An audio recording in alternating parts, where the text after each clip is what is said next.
get these 3 things right, then you're completely off to the races and your channel will explode and you'll become a millionaire. So in this video, I'm gonna take my last 6 years of experience on YouTube and I'm gonna try and condense it into a 3-part framework that I would follow if I was starting a YouTube channel completely from scratch today. So I call this framework the Part-Time YouTuber Blueprint because my course is called the Part-Time YouTuber Academy, and I've taught this system to more than 2,300 students over the last 3 years. Now there's 3 levels to this framework. If you're new to making videos, and in this context, I'm starting a YouTube channel with 0 experience completely from scratch, we're gonna start with level 1. Level 1 is get going. And this is like your first 3 videos. Now, if you're starting completely from scratch and you have 0 experience, then a huge hurdle that holds people up from starting a YouTube channel is actually just not getting started with the thing in the first place. So what I'd be doing is I'd just be making 3 videos. Maybe they're shorts, maybe they're videos I don't even edit. Maybe I'm just making them on my phone and speaking to the camera and uploading them to a new YouTube channel. I would create a channel, create maybe some channel art on Canva or something like that. And this is kind of like the first 3 dates that you go on someone if you're in the dating world. You know, you're kind of getting to know them, you're seeing if you vibe. And in those 3 videos, I'd get some pretty good insight into how I feel about making videos. I'm gonna be absolutely terrible at it because, like with any skill, it takes ages to get good at the thing. But at least at the start, I've made some kind of effort in doing it. Like for example, if you're watching this right now and you haven't yet started a YouTube channel, I suspect the thing that's holding you back is probably overthinking. I suspect it's probably overthinking about your niche. What the hell do I make videos about? Why would anyone watch my content? Will people at my job respond poorly to the fact I have a YouTube channel? All of that overthinking just gets in the way of people. That's why level 1 is to get going and just make those first 3 videos. Because to be honest, YouTube is a lifestyle choice. What you're trying to do, what you're signing up for, if you're gonna take this seriously, is making videos every week for the next like several years of your life. And so it's worth flirting with it for these first 3 videos and just seeing how you feel. If you don't know anything at all about literally how to hold a camera, how to hold a phone, how to edit a video, how to make a thumbnail, how to start a YouTube channel, then there's loads of free content available on YouTube. Alternatively, I've got a course that you can take at your own pace. It's called Part-Time YouTuber Foundations and it's just $1. And if you take the course and you take action on the course and you email us, we will literally refund you the $1 that it costs for the course. It will take you through how to set up a YouTube channel, how to make your first video, your second video, titles, thumbnails, the basics of editing using free software. Anyway, once you've gone on these first 3 dates, once you've made these first 3 videos, at that point you have a choice. And this is choice number 1. This is, do you want to be in a casual relationship with YouTube or do you want to be in a serious relationship with YouTube? Now casual is like, oh, I'll make a video whenever I feel like it. Maybe I'll film a video on a holiday here and there. Serious is, I am committed to this. And that would be obviously the position that I would be in if I was starting YouTube completely from scratch today. I would actively decide, consciously commit to being in a serious relationship with YouTube. That means, just like if you're in a serious relationship with a person in real life, you want to try and see them at least once a week. I would want to be committing to making at least 1 video a week because that to me is taking it seriously. You know, a YouTube channel does not grow if you treat it casually. You cannot accidentally luck into just having a big profitable YouTube channel and that kind of stuff. You have to actively take it seriously. And then once I've committed to taking YouTube seriously, I'm now ready to go on to level 2. Now level 2 is what I call get good, but I would say in brackets, get good enough. Because in level 2, we're gonna be making our next 7 videos. And the point of these 7 videos is to get better at the craft of making videos. And the thing with YouTube is that there are a lot of skills wound up in being a good YouTuber or being a successful YouTuber. There's titles and thumbnails and filming and talking to a camera and like structuring your stuff and storytelling and being reasonable at public speaking if you're going to show your face, and then being reasonable at research and writing and animation if you're not going to show your face, and then actually editing, which takes absolutely ages, and understanding analytics. There are so many skills around what it takes to be an effective YouTuber. Again, in this model, we're starting completely from scratch. I don't know any of these skills. I don't know how to talk to a camera, don't know how to edit a video, so I need to spend these next 7 videos actively trying to improve the craft of making videos. Crucially, at this point, I'm still not worrying about my niche. I don't give a toss what my niche is at this point because all I'm trying to do is get better at the craft of making videos. So my next 7 videos in this get good enough stage are gonna be, I'm just making videos on whatever I feel like.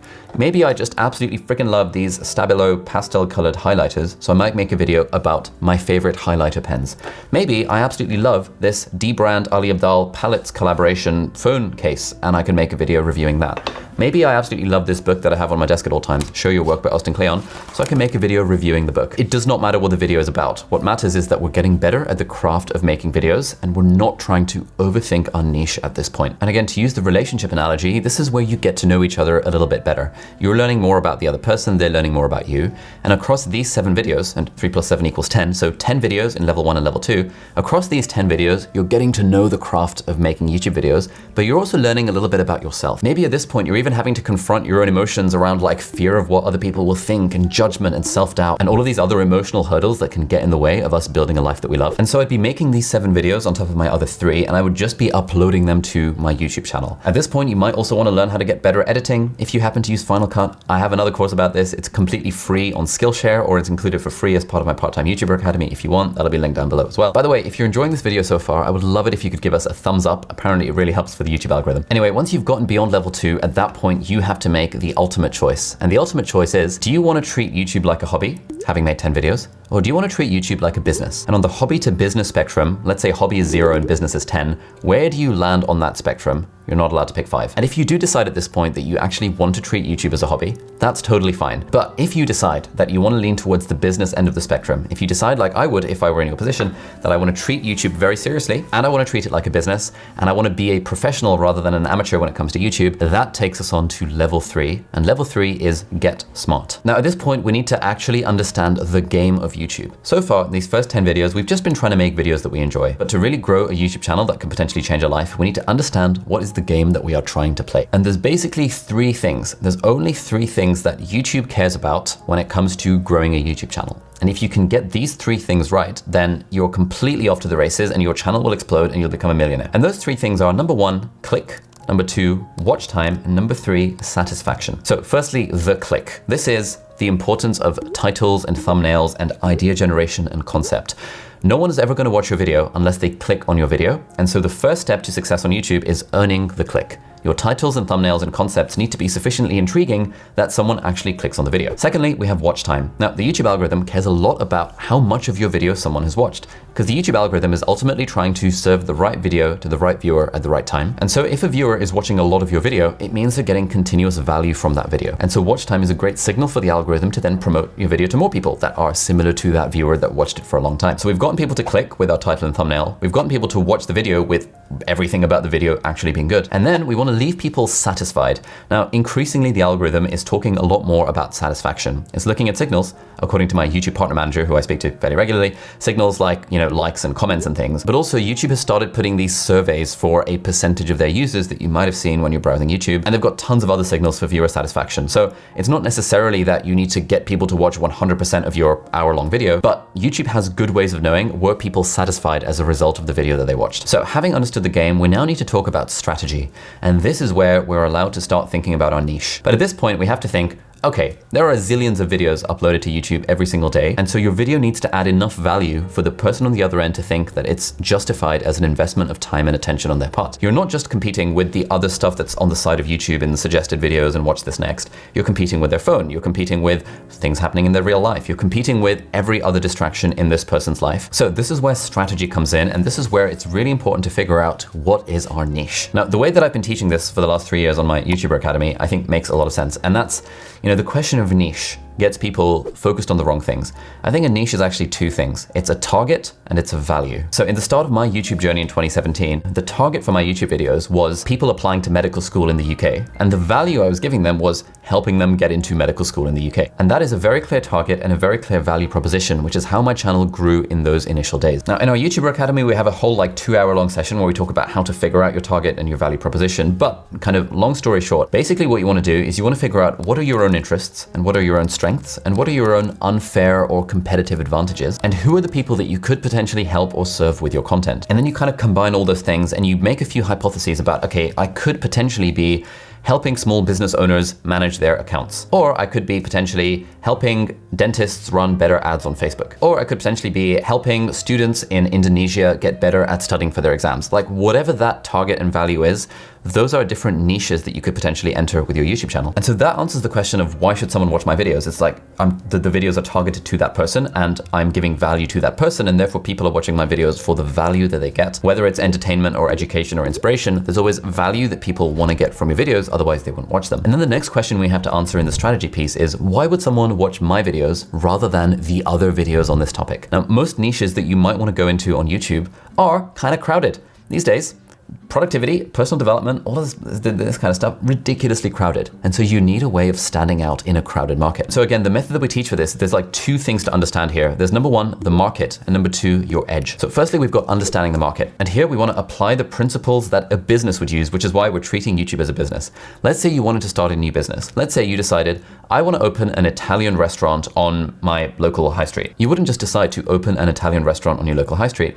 You would do some market analysis. You would see, what other Italian restaurants are there in my local area? What other restaurants are there in my local area? What are the coffee shops? What's the clientele like? What's the sort of income of people walking through the area? You'd be doing a lot of analysis before you pull the trigger and just randomly decide to open up an Italian restaurant. And so we'd analyze the market, and then we'd figure out our competitive or authentic edge. And this isn't necessarily about being better. In fact, I think being better is like the worst way of doing this. Firstly, because better is in the eye of the beholder, and also it just takes way more work. But there are loads of other domains in which you could stand out. For example, in terms of the depth of research you go into your videos, in terms of storytelling, in terms of editing, in terms of relatability and authenticity. Maybe you're male in a female-dominated industry, or female in a male-dominated industry. Maybe you're the only person of color who's making that kind of content, and so you're appealing to other people of color just like you. And so there's loads of these different ways that you could stand out in the market, and you just need to figure out what is that, like what is the market and what is my edge. Now, once I've figured out the strategy, the next problem I'm going to run into is that it takes a large amount of time to do all of this stuff well, especially if I've got a full-time job, especially if I've got a family and friends and I want to maintain my health and social life. It's actually really hard to make the time to do YouTube well, unless of course you quit your job from day one and that kind of, but like, again, I'm assuming if I start YouTube completely from scratch, I don't have the ability to quit my day job. And this is quite a lot to do. There's a lot of stuff you have to do to be good at YouTube, and it's really, really, really hard to do it in, 5 to 10 hours a week. But what I've learned over the last 6 years, and I'd incorporate this kind of knowledge into my starting YouTube from scratch, is that if I build systems and leverage, then I actually can do YouTube in somewhere between 5 and 10 hours a week. And again, this is thinking like a business. It's like, if you go into any McDonald's anywhere in the world, you'll get basically an identical experience because the systems and processes that McDonald's have built are absolutely incredible. You can put any 16-year-old into any of the positions at McDonald's, basically, and they'd give you the same result because the systems are so good. So what I'd be thinking is, how do I build systems for my YouTube channel so that I can create valuable content that my audience finds interesting and useful within my niche that's strategically aligned to what I want to do, but do it in a way that doesn't take up large amounts of time. Now, if you've gotten to the end of this video and you're interested in potentially building systems for your own YouTube channel and saving a lot of time, that's exactly what we teach on my Part-Time YouTuber Academy. And we're going to be doing our final live cohort of the course in April and May of 2023. So this is the last time we're doing a live cohort. I've done 7 live cohorts for over 2,300 students in the last 2.5 years.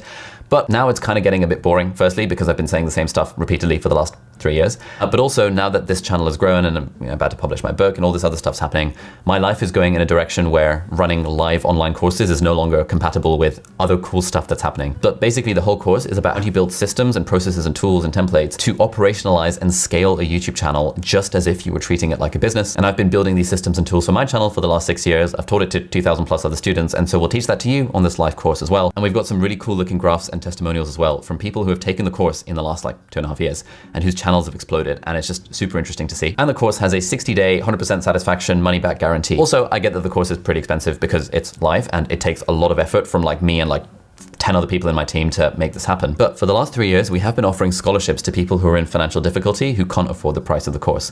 And this time, again, because it's the final live cohort that we're going to do, we have doubled the amount of scholarship places that are available. So if you want to take YouTube seriously, but if you're in a financial situation that means you can't afford the price of the course, then you should absolutely apply for a scholarship. We spend a lot of time looking at these applications. The team spends ages reviewing them. And so if your application is good, you'll get a scholarship to the course, and then you can join this community of 2,000 plus part-time YouTubers. It's absolutely